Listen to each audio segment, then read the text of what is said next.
Oui, c'est bon. Je peux faire un bilan, mais vous savez, présentement, là où nous sommes, tout ce que je pouvais vous dire est que c'est un bilan euh, très satisfaisant parce que nous avons constaté auprès des populations tout ce que nous l'avons apporté.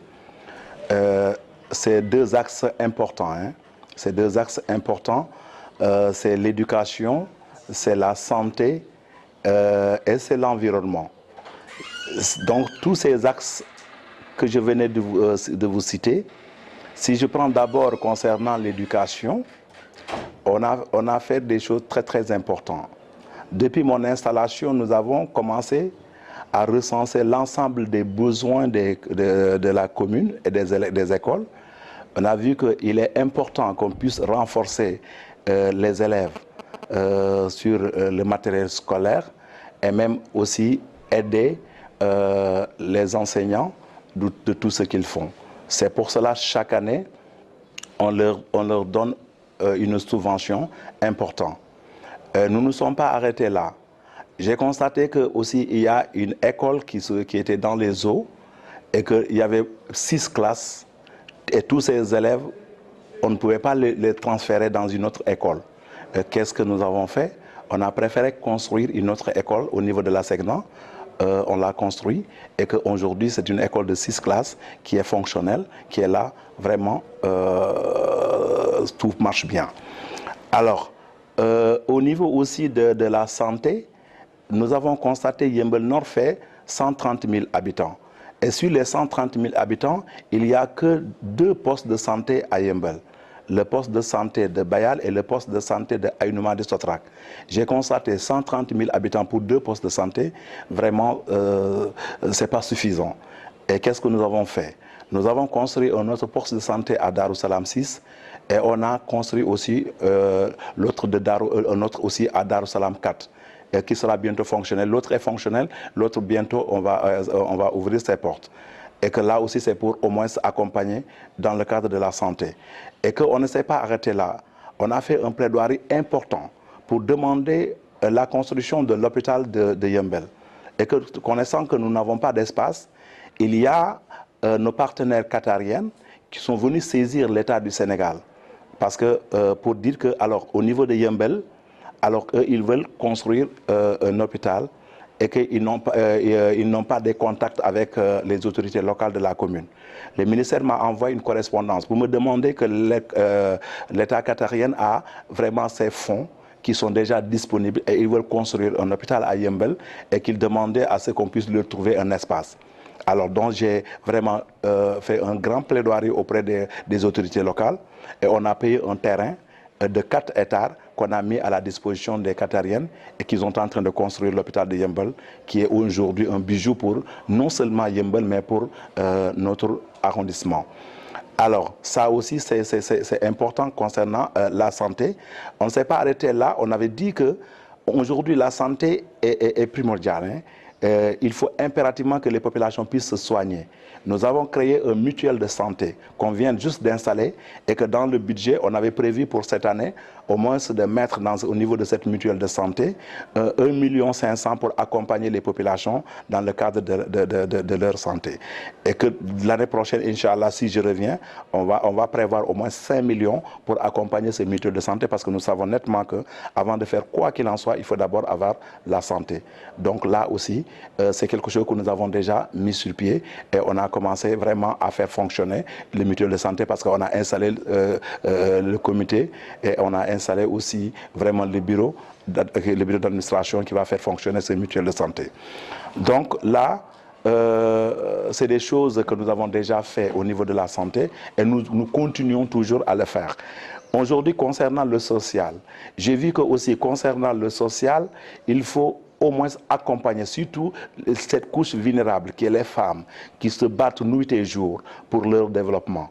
J'ai retapé cette maison de la femme pour au moins accompagner les femmes et que nous allons mettre un bureau qui va fédérer l'ensemble des groupements de femmes qui se trouvent à Yeumbeul. C'est une maison que nous avons construite équipé, tout le matériel qu'il faut est déjà dans cette maison de la femme.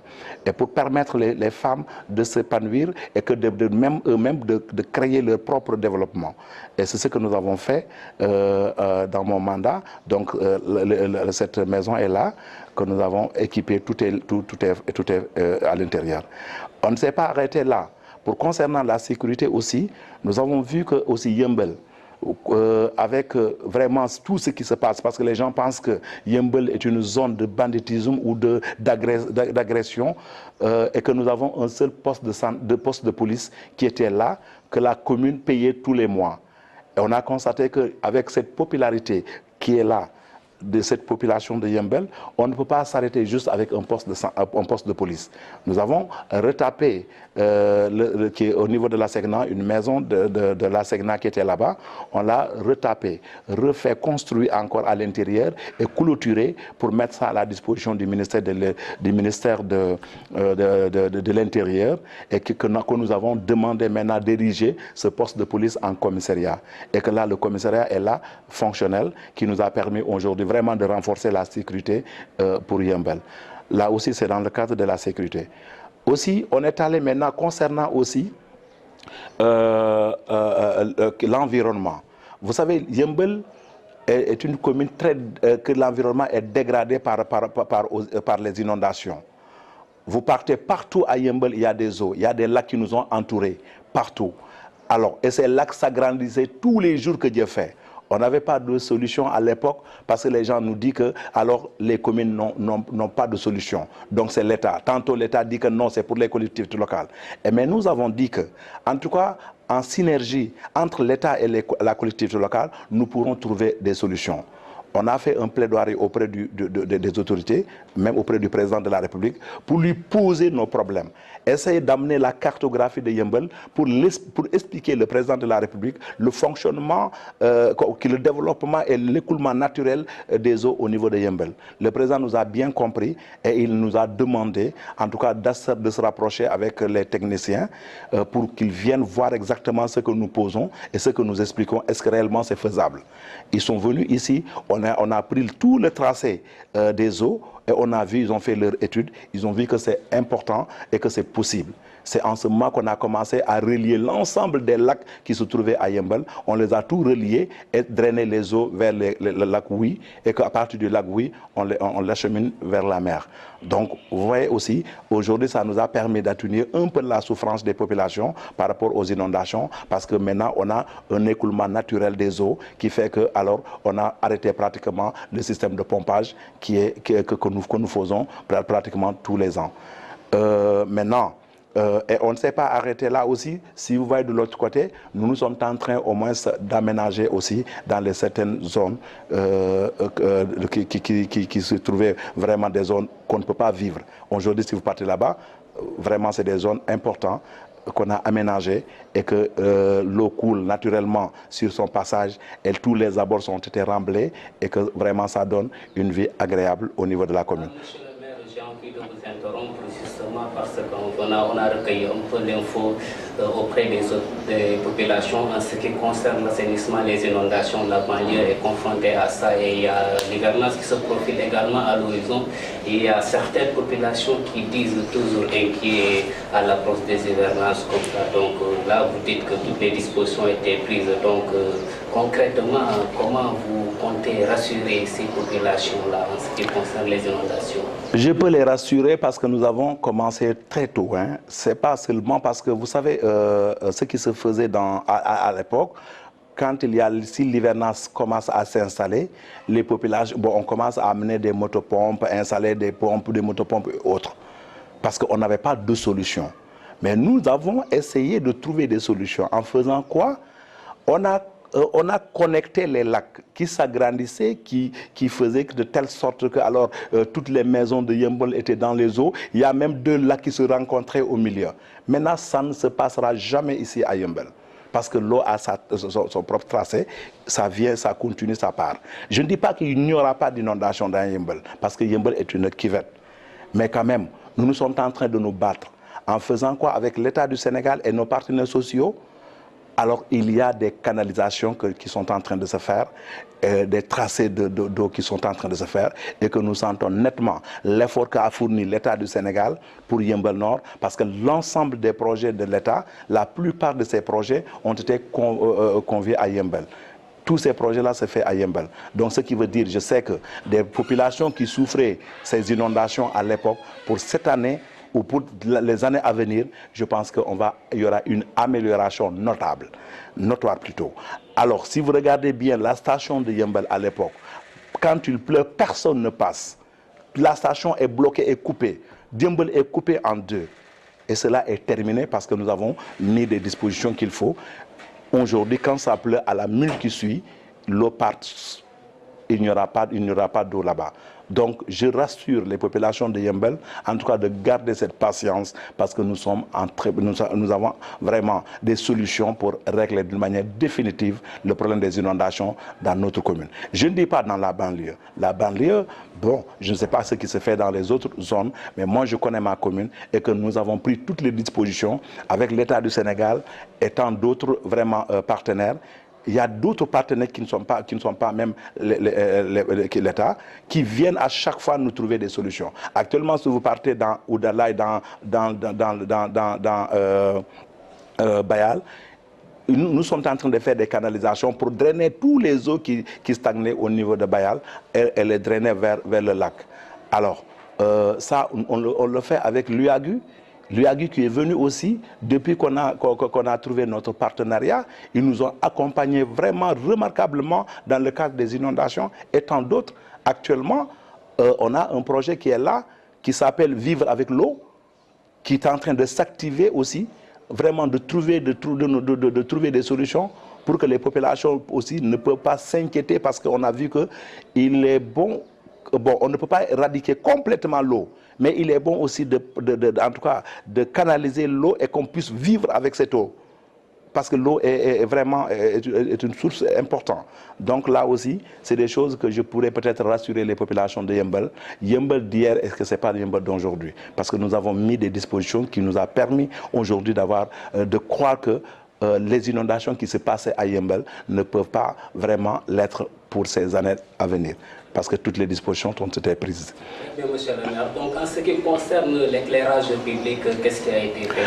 Vous savez, l'éclairage public, quand je prends les compétences concernant l'extension de l'éclairage public ne relève pas de ma compétence. Ça relève de la compétence de la ville de Pikine. Donc, nous, tout ce que nous pouvons faire, c'est l'entretien du réseau d'éclairage public.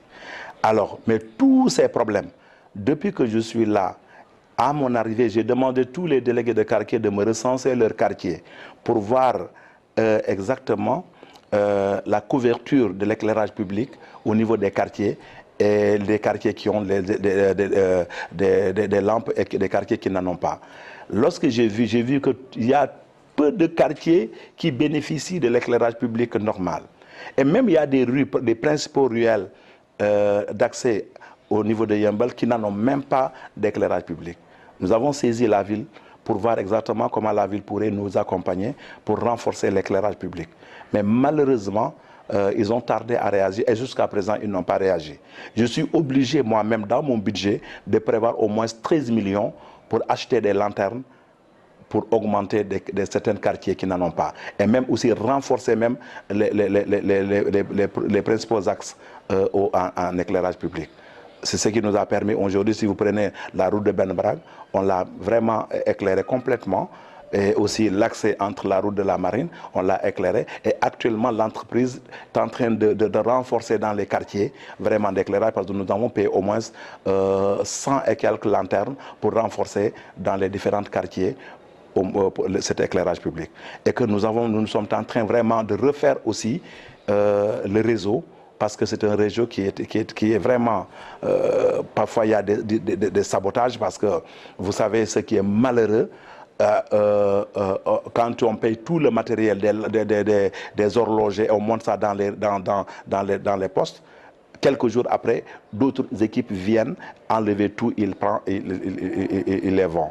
Donc malheureusement, le Sénégal aussi est un pays qui est très très difficile parce que quand tu fais des efforts, d'autres viennent essayer de saboter ce que nous sommes en train de faire. Mais néanmoins, on ne peut pas baisser nos bras. On continue toujours à renforcer l'éclairage public. C'est ce qui a fait qu'aujourd'hui, si vous regardez beaucoup de quartiers, il y a de la lumière et qu'on ne s'est pas arrêté là.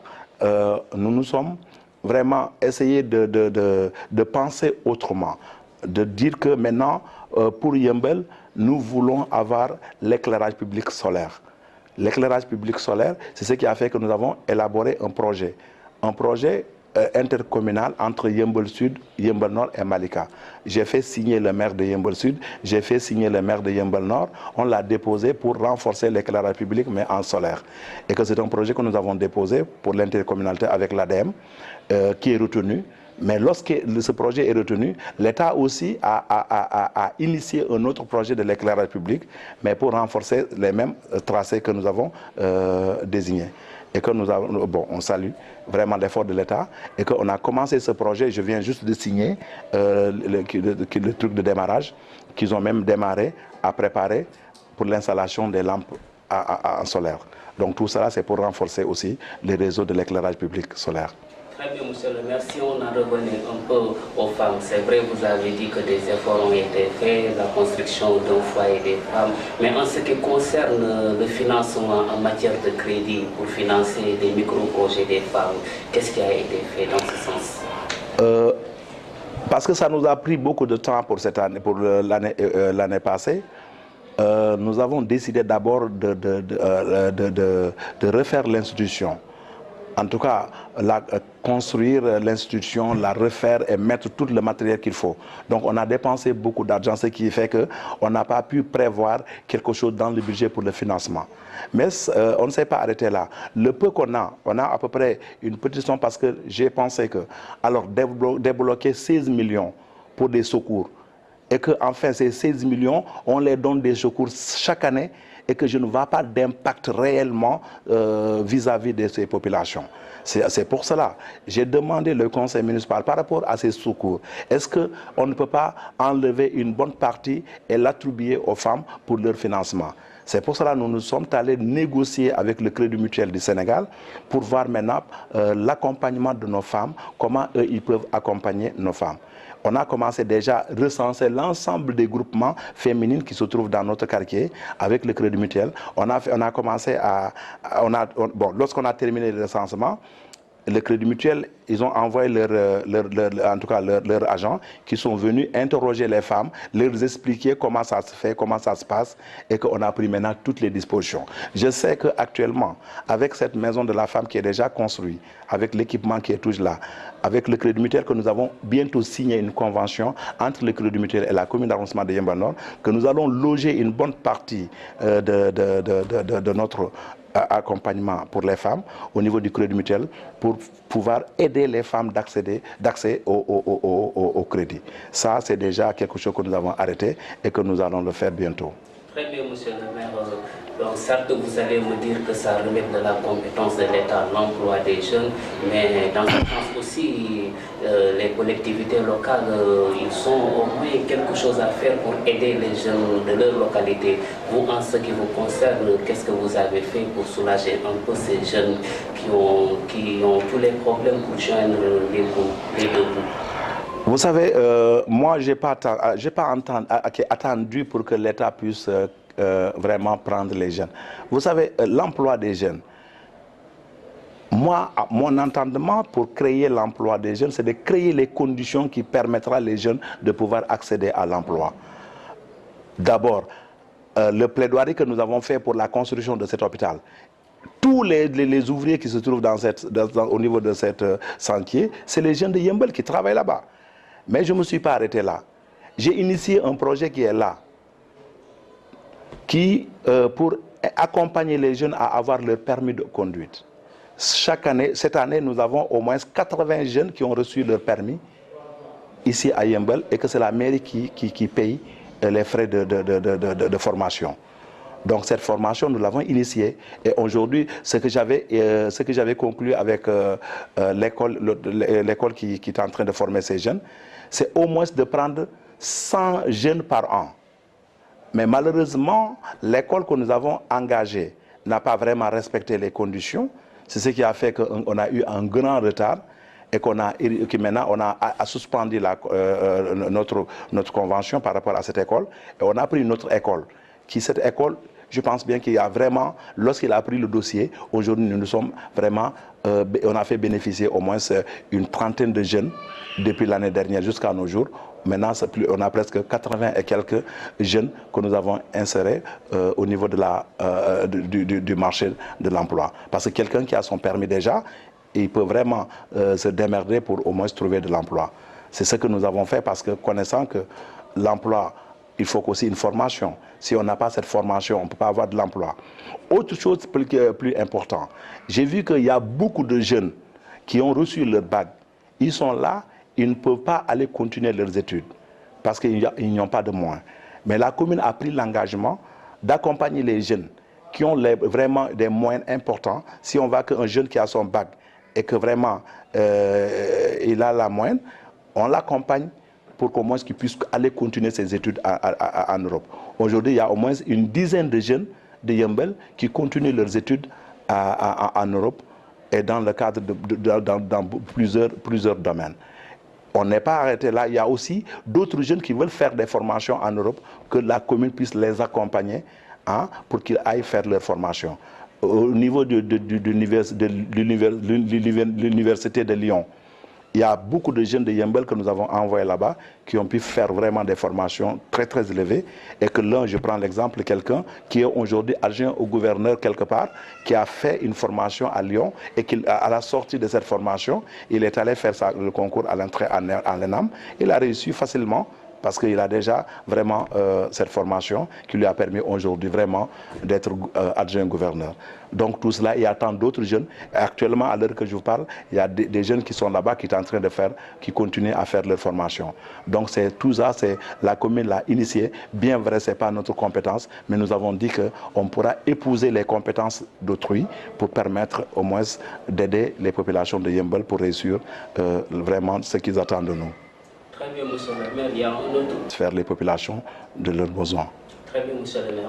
Une dernière question. Vous avez passé plutôt 5 ans à la tête de la mairie. Certes que vous avez eu des projets que vous voudriez réaliser, mais au final, ça n'a pas abouti. Quels seraient ces projets? Actuellement, le projet que je voulais peut-être réaliser, c'est la restructuration de Yembel. La restructuration de Yembel, c'est ce qui a fait que je me suis engagé avec l'UAGU pour faire la cartographie de Yembel. Nous, maintenant, on a notre cartographie qui nous a permis de connaître maintenant la superficie de Yembel et qui nous a permis aussi de connaître au moins les limites de nos quartiers. On a redimensionné l'ensemble des quartiers de Yembel. C'est ce qui fait qu'aujourd'hui, nous allons vers la restructuration et la régularisation foncière. Parce qu'on ne peut pas comprendre une ville, Yembel, qui est tout à côté de Dakar, et qu'il y ait des habitations spontanées, des habitations anarchiques. En tout cas, on n'a même pas de permis d'occuper. Alors tout cela, il faut une régularisation, il faut une restructuration. Donc mon souhait aujourd'hui, c'est la régularisation foncière de Yembel.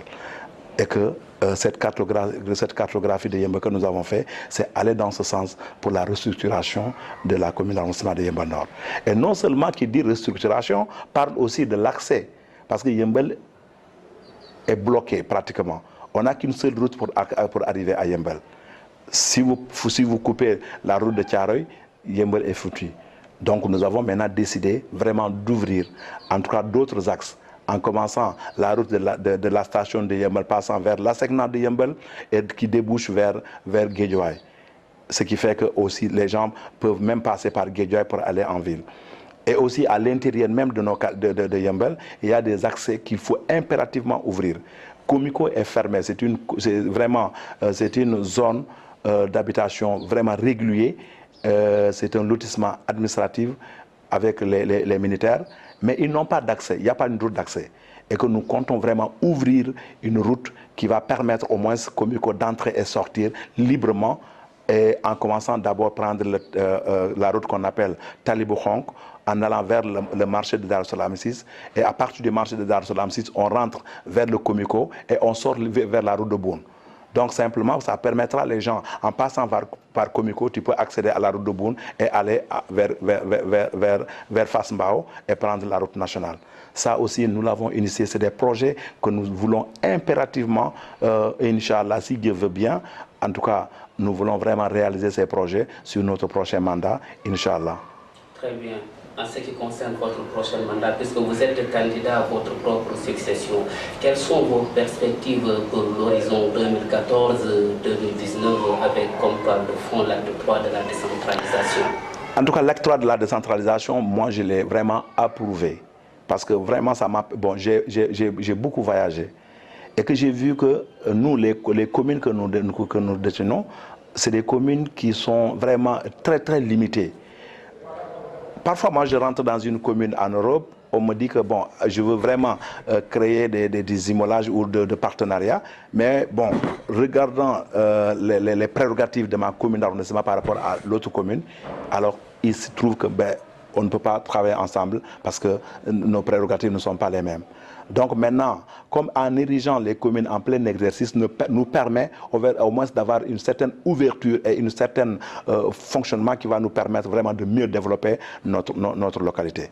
Et c'est pour cela, moi aujourd'hui, quand je prends l'engagement de dire que notre prochain mandat, la seule chose que nous allons faire, c'est de non seulement faire une ouverture au niveau national et international, parce que j'ai des partenaires en Italie, en Belgique, en Allemagne, qui doivent nous aider et qu'on va travailler ensemble pour mieux développer notre commune. Et pour cela, je dis, avec l'acte 3 de la décentralisation, ça va nous permettre au moins, même dans l'embellissement de notre commune, nous pourrons prendre ça en charge. Et c'est pour cela, la commune d'arrondissement de Yeumbeul Nord, avec Lamine Diédhiou, je sais que quand je terminerai mon prochain mandat, toute personne qui rentrera à Yeumbeul verra une commune d'une autre dimension. Ça, je sais en âme et conscience, en tout cas, on fera tout. Actuellement, on a déjà l'hôpital, on a déjà un commissariat, mais mon souhait le plus absolu, j'ai déjà réglé le problème d'un terrain que nous allons maintenant construire un stade pour Yeumbeul, parce que Yeumbeul n'a pas de stade. Imaginez tous les jeunes de Yeumbeul, quand ils veulent jouer au foot, ils aillent jusqu'à Pikine pour jouer. Et après le foot, ils ont énormément de problèmes pour rentrer à Yeumbeul.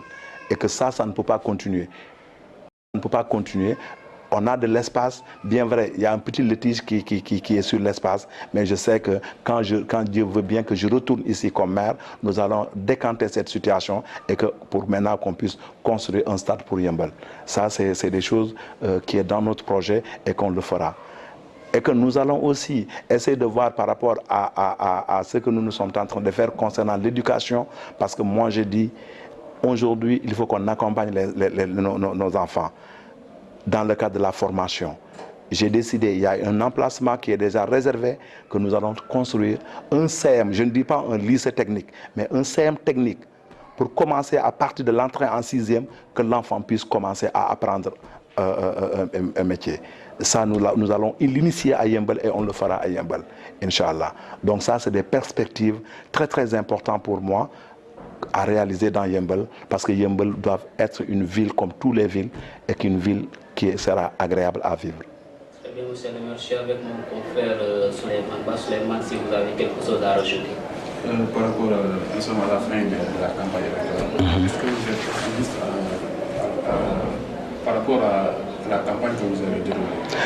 Oui, je dis bien, je suis très optimiste parce que vous savez, si c'est des réalisations qui fera élire quelqu'un, moi je n'ai même pas besoin d'aller faire cette campagne. Parce que ce que j'ai fait à Yeumbeul, personne ne l'a fait dans sa commune. On a réalisé beaucoup de choses à Yeumbeul. On a fait beaucoup de choses à Yeumbeul. Et même les populations le savent très bien. Donc aujourd'hui, vraiment, je suis très optimiste de dire que si tout va bien, on peut vraiment revenir dans cette commune. L'autre constat est que Yeumbeul est une zone qui a des sables sablonneux. Est-ce que vous avez un projet pour les pavages? Absolument, ce que je dis quand je vous parle de l'acte 3 de la décentralisation et même les axes dont je viens de vous dire. Je suis même en pourparlers avec une société que nous allons créer, qu'on a même créé ensemble, hein, parce que la commune est actionnaire dans cette société, qui va faire des pavés. Donc nous avons dit que bon, la commune en tant que telle, s'il y a une société qui est là, qui va s'installer bientôt à Pékin, pourquoi pas qu'on nous, en tant que commune, qu'on puisse être, qu'on achète des actions dans cette société qui va nous permettre demain au moins d'avoir une certaine facilité de pavé. Alors, donc nous, dans notre entendement, pourquoi nous avons décidé d'acheter des actions dans cette société, c'est pour permettre demain, si nous voulons acheter des pavés pour refaire nos routes, qu'on puisse vraiment l'avoir d'une manière aussi plus facile. Nous allons pavaser non seulement les routes, il y a des routes secondaires de la commune, mais nous allons aussi essayer de voir des routes que nous ne pouvons pas peut-être mettre du goudron, essayer de faire des routes en pavé. Parce que c'est des routes, c'est une zone sableuse. Quand on met des routes, parfois tu vois que le sable vient emprunter la route et qu'on ne peut pas à chaque fois peut-être mettre des gens tous les jours pour nettoyer. Donc nous comptons vraiment faire nos routes en pavé. Donc, monsieur le maire, votre dernier mot? C'est peut-être c'est un mot d'apaisement de demander aux populations de Yeumbeul vraiment d'aller aux élections tranquillement et voter librement et retourner chez eux librement et attendre les résultats, et qu'après les résultats, celui qui va gagner, que tout le monde se retrouve autour de lui pour au moins développer notre chère commune. Parce que la commune d'arrondissement de Yeumbeul Nord nous appartient nous tous. Il y a beaucoup de candidats, mais moi, pour cette multitude de candidats, ce que je vois par rapport à ces candidats, c'est des gens qui ont peut-être les projets. Donc même quand tu as un projet et que tu demandes les populations que tu as un projet pour développer ta localité et que les populations n'ont pas peut-être pu vous comprendre pour vous confier, et qu'après les élections, tu pourras aller se retrouver avec la personne qu'on a élue pour qu'ensemble on essaye de voir comment développer tout ce que nous comptons faire pour notre chère commune. Et c'est pour cela que je lance un appel vraiment d'apaisement, de dépassement aussi, de savoir qu'on n'a pas une autre ville, si ce n'est que la ville de Yeumbeul. Il faut que tout le monde puisse vraiment se serrer les coudes pour développer notre commune, parce que les populations l'attendent de nous. C'est moi qui vous en remercie. Merci.